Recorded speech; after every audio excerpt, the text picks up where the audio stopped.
who you want for a value play. Give me the best guy in your opinion. Yeah, Max Kepler should be back in the lineup tonight for the Twins. Twins are getting a lot of their lineup back here tonight, presumably. But going up against Spencer Watkins, who spells his first name really strange, but I'm not going to hold that against him. That's his parents' thing. But Watkins, you look at his numbers across the board. Got a 2.55 ERA. Looks nice. Then you got a 5.19 FIP. Something's coming, and it's going to probably come tonight against the Twins.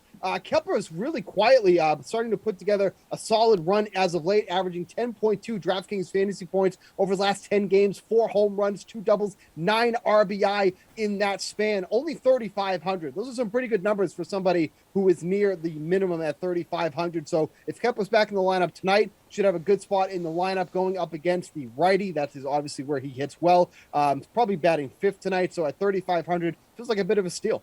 Gare Bear, hook me up with your value play.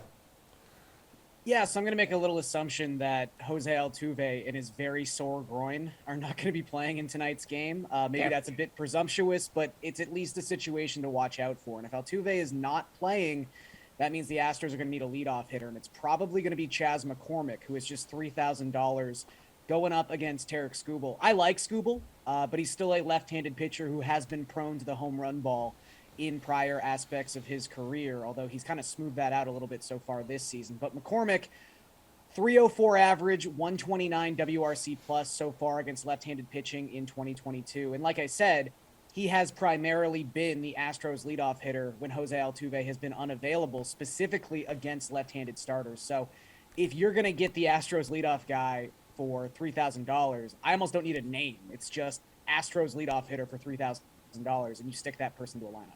Erik, best value play tonight. We've already talked about a couple Twins outfielders, and there's a third who, if he's in the lineup, I'd love to get, and that's Trevor Larnach at 2,500.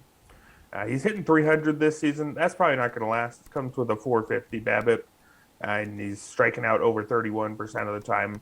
But he's hitting the ball hard, a 10% barrel rate, a 47.5% hard hit rate. And that was his profile as a prospect. We expected to see some contact questions, which have held him back from really taking the next step at the big league level so far, but he is expected to hit the ball hard. In Camden Yards, where they moved left field back, shouldn't affect him as much as a left-handed hitter. We've already talked, Steve has talked about Spencer Watkins, how attractive of an opponent he is. We're talking about a guy who has as many walks as strikeouts this season, really didn't show anything at all last year either. For his career, he's at a 6.72 ERA, so I want to load up on the Twins.